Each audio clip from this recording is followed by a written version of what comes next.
Hey, good morning, good afternoon. Really appreciate everybody jumping on. Today, we are talking the CRE Playbook, where we're going to talk about things to help level up your game and close deals, right? Those are going to be things like strategies, tactics, and really learning from each other and learning from others in how we are continuing to, again, close deals and level up our game. Today, so in today's episode, today's live stream, what we're going to talk about is the man behind the mirror. So, getting to know me personally a little bit better. Obviously, as we go forward, we start bringing on interview guests. What we're going to be doing is obviously we're going to learn a little bit about them. You'll continue to learn about me and what we're doing in our business. But today, specifically, is going to be learning about me, Carl Krauskopf, getting a little bit more behind the scenes and really again learning what it is that drives me, what makes me tick, and really what helps propel Gold MF to continue to bring high quality deals, operate in high quality manners, and really improve the Seattle market from a real estate perspective. So again, Carl Krauskopf, I think in the previous episode we did talk about something, a little bit about me, right? Where I'm from, what I did, and we'll go a little bit more into detail there.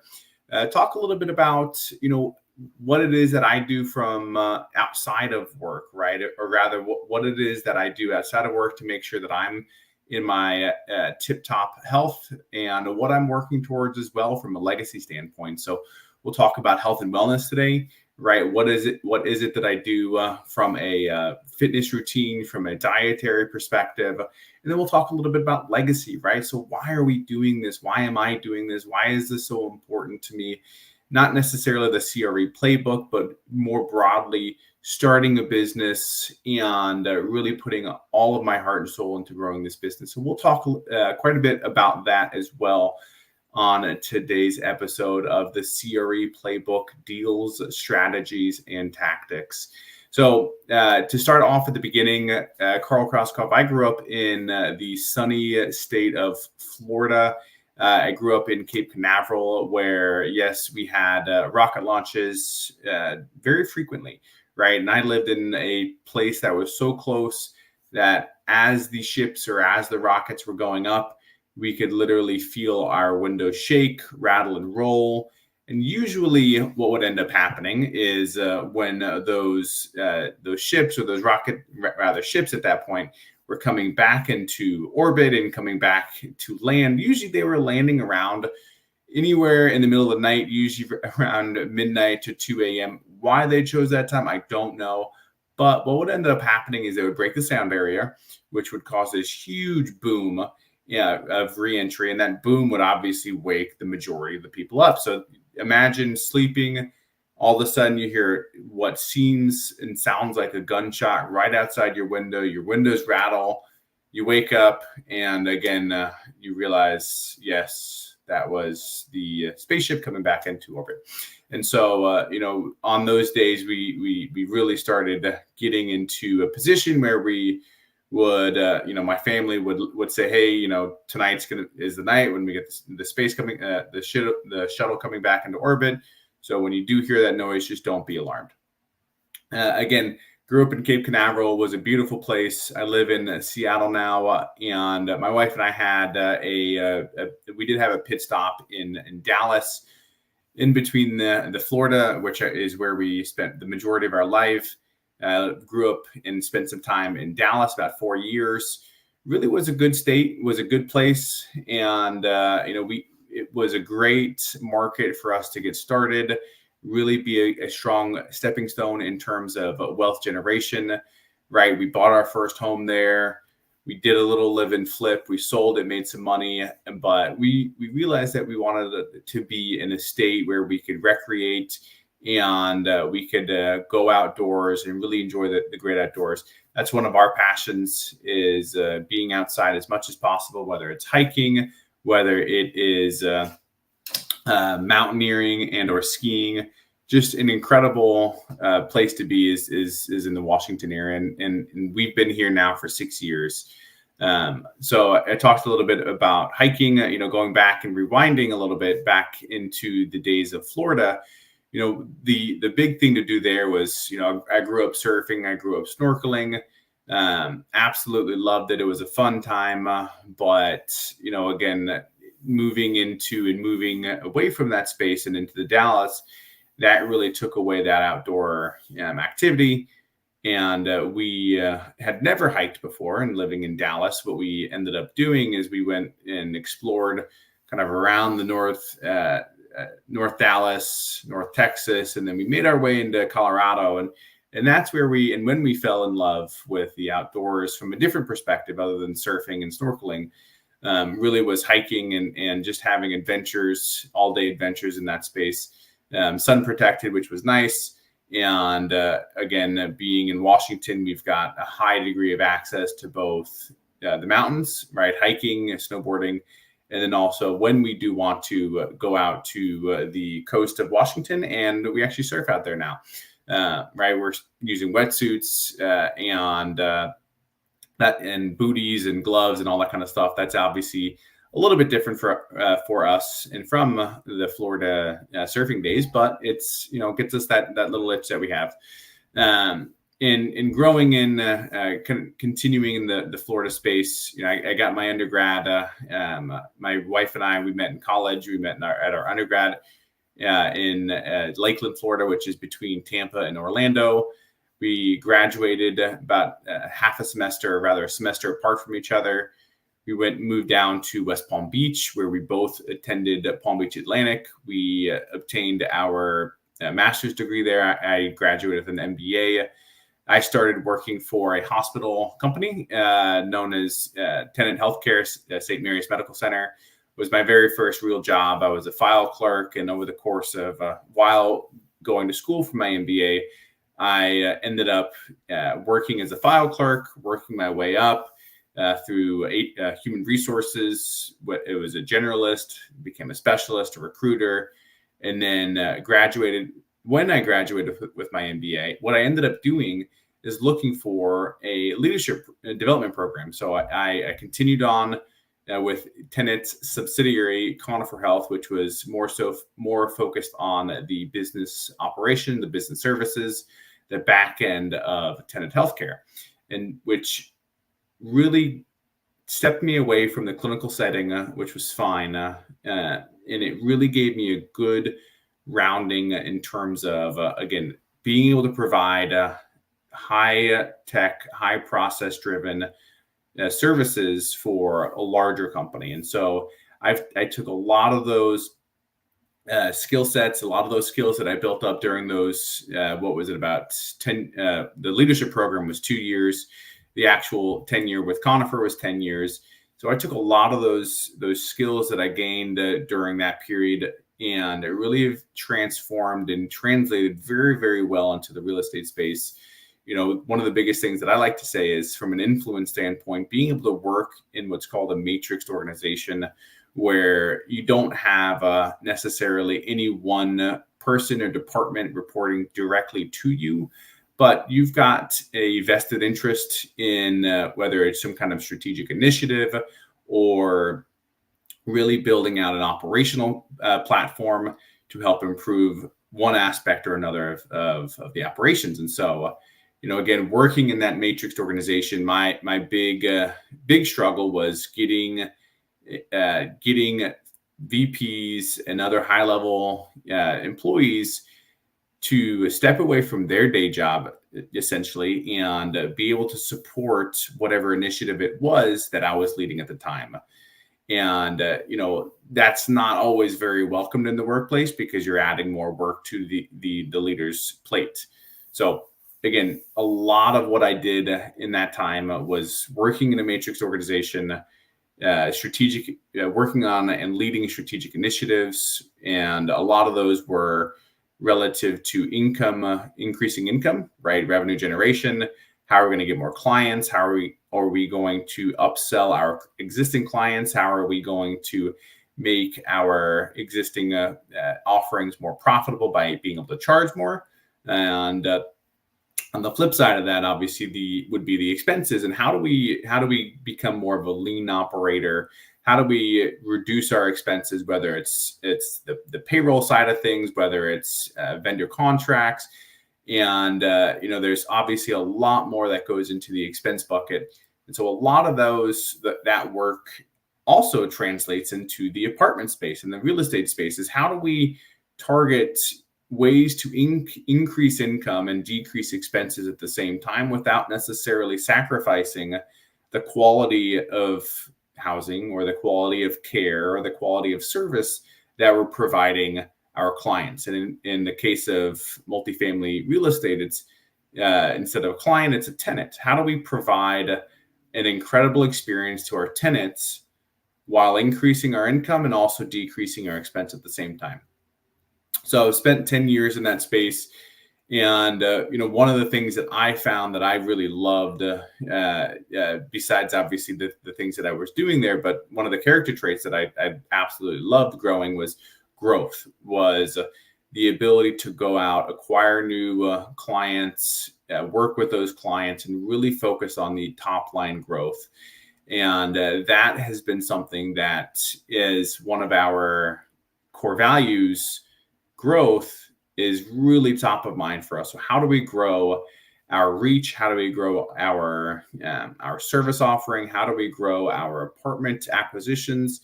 How do we grow our team? How do we grow our team members themselves? And so that goes into flourish. How do we help make our employees better people, better versions of themselves? So, really focusing on that aspect of growth, that aspect of employee satisfaction, engagement, and growth within themselves. And so, that has been something that I've honed in on. I continue to focus in on, and I continue to grow our business in that space. Kind of moving along from the corporate side of things.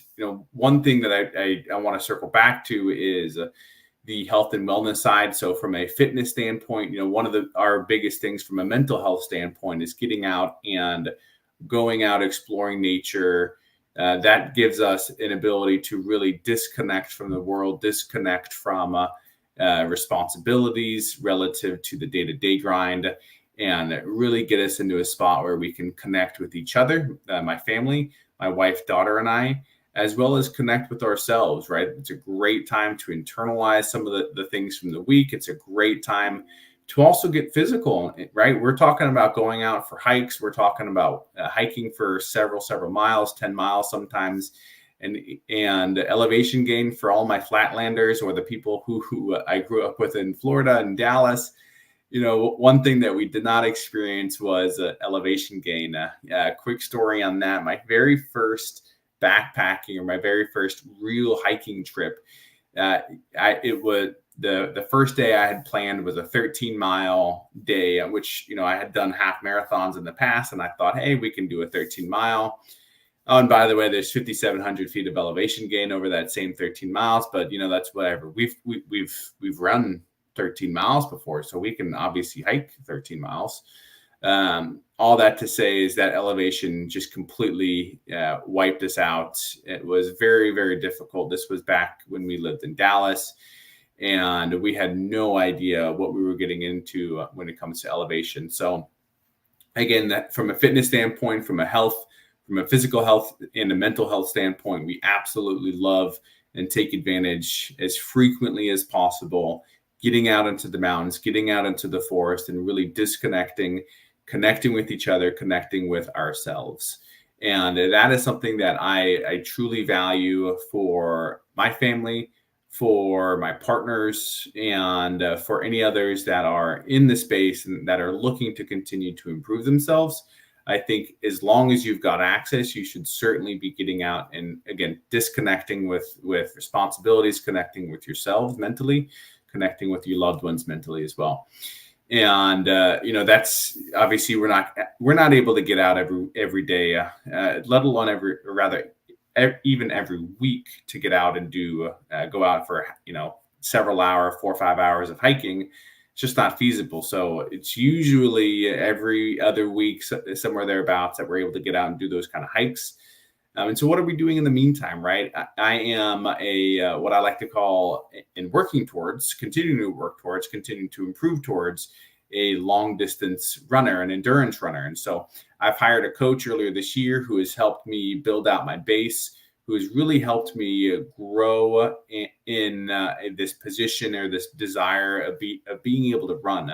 And so one of the questions that I was asked by my coach at the onset of this was, what is your goal with running, right? What is your goal with coaching? What do you want to be working towards? Is there something that you want? Is there a race that's coming up? And so for any of the folks that I've spoken with in terms of passive investing, in terms of active investing, you'll know that one of my very first questions is, well, what's your goal, right? Is your goal to replace your income and you can quit working? Is your goal to and if so, how quickly do you need to be doing that? Is that something that you need this year? Can you have a 5-year runway? When you do retire from your day job, are you going to be still earning income? I.e., still, are you going to be trading homes, buying and selling homes, transacting homes? What is it you want through the real estate investment space? And so, again, going back to the running coach, is, her question was, what is your goal?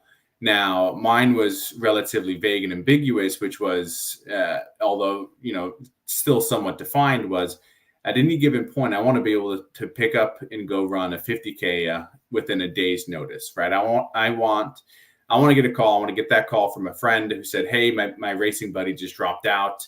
We've got a 50K coming up. Will you be my pace setter for this 50K? By the way, it's this weekend.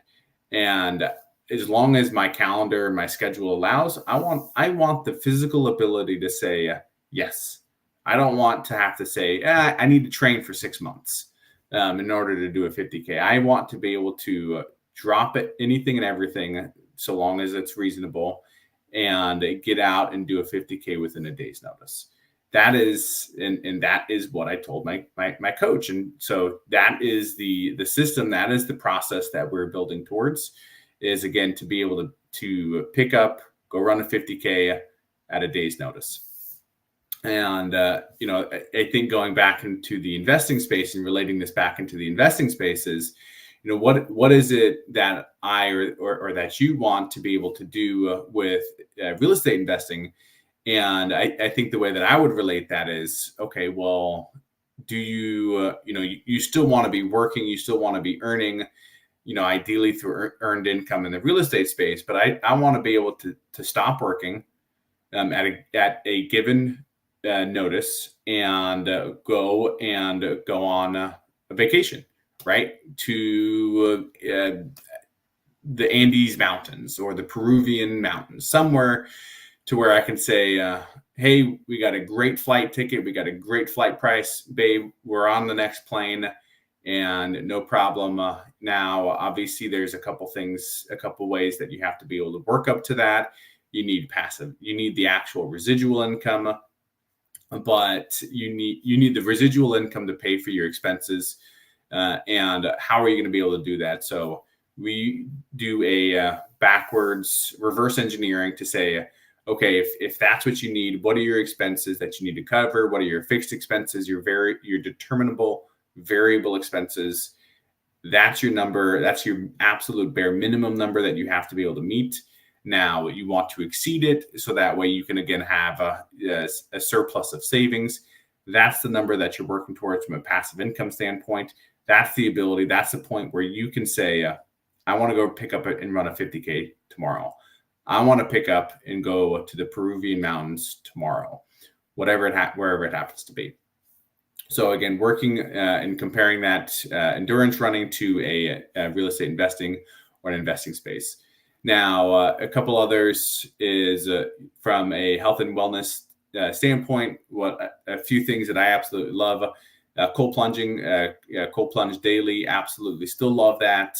I think it's something that I highly encourage others who are looking for ways to really increase mental strength, Really also focused on, there's the Huberman Labs. I highly recommend that podcast.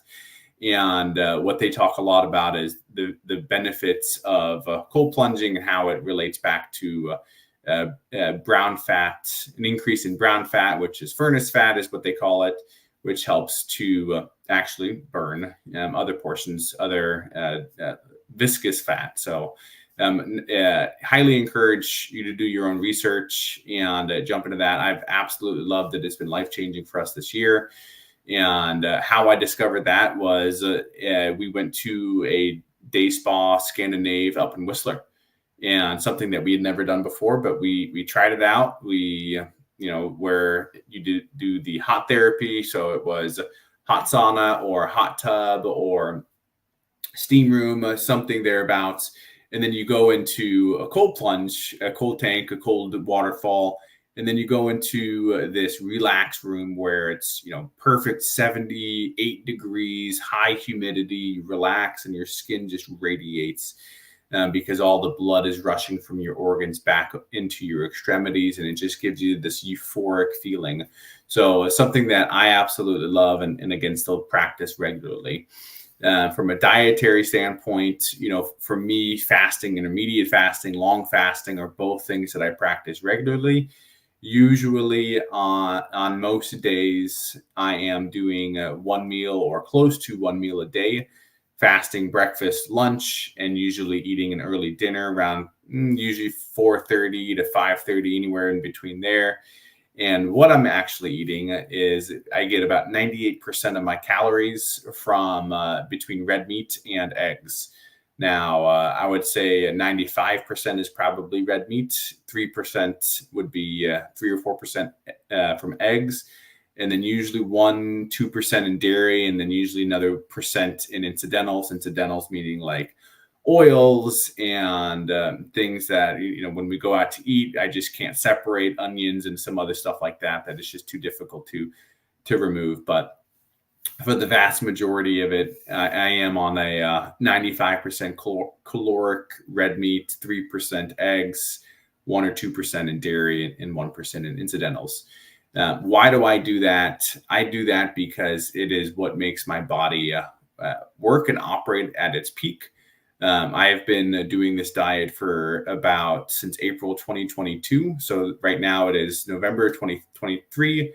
So somewhere around 18 months. And I absolutely love it. I get lab tests regularly every 6 months.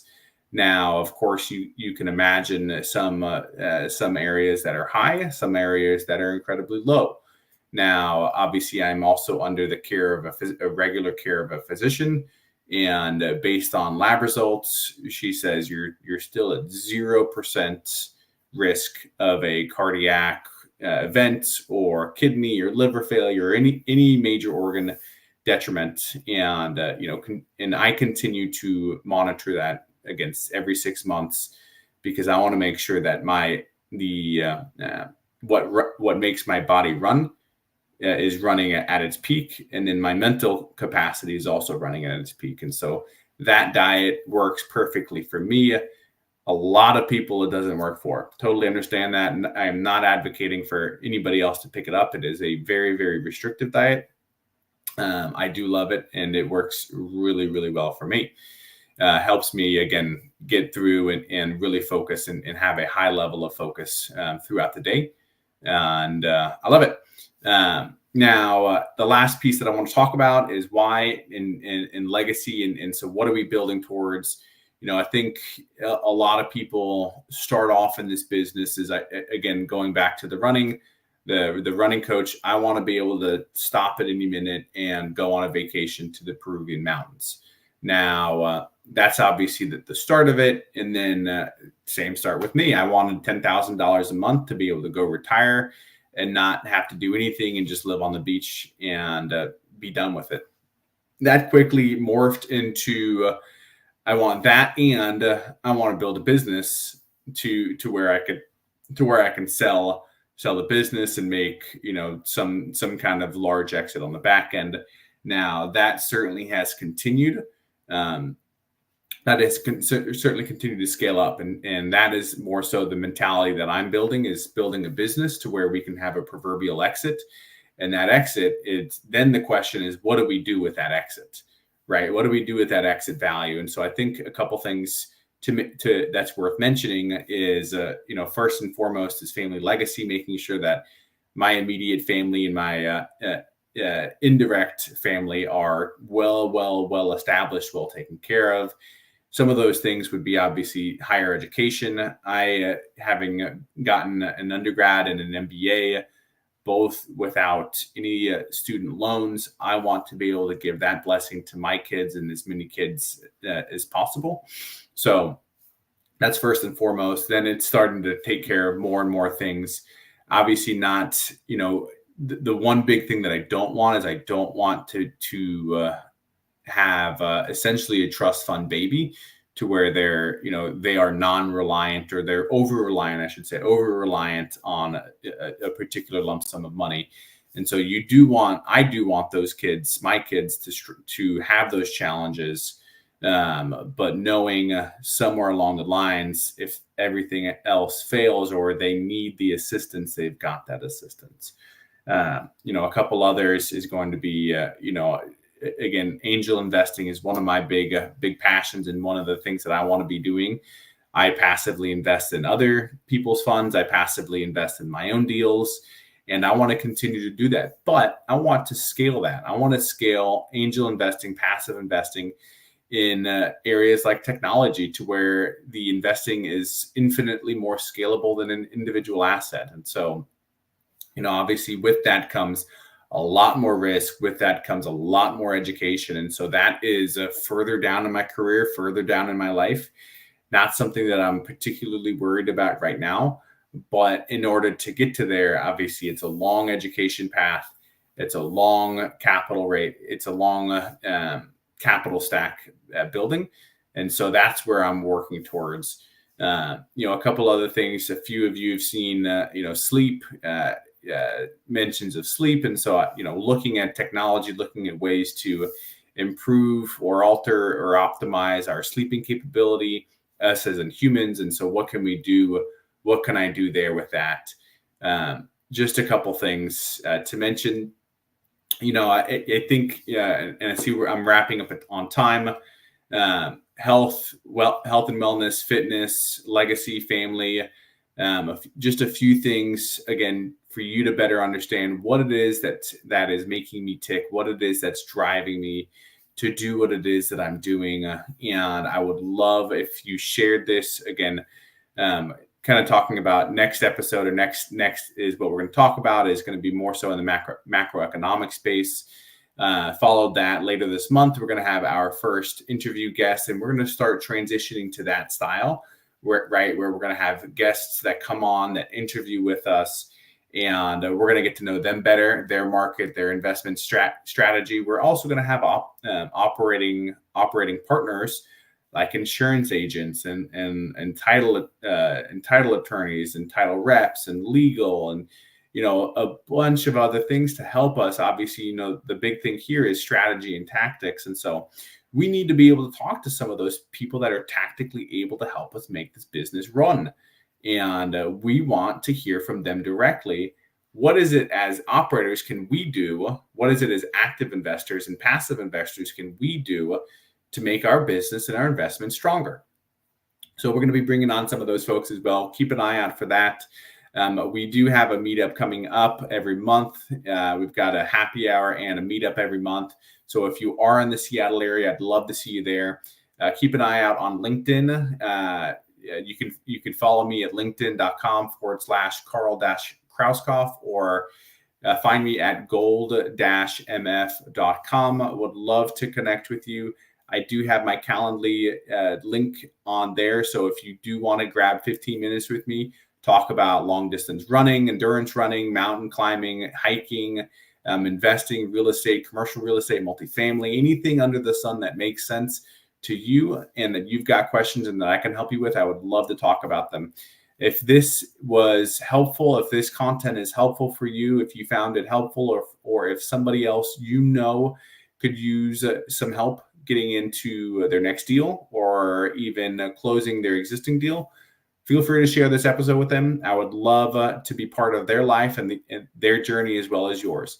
Thanks, everybody. Really looking forward to the next episode, and we will chat later. Thank you.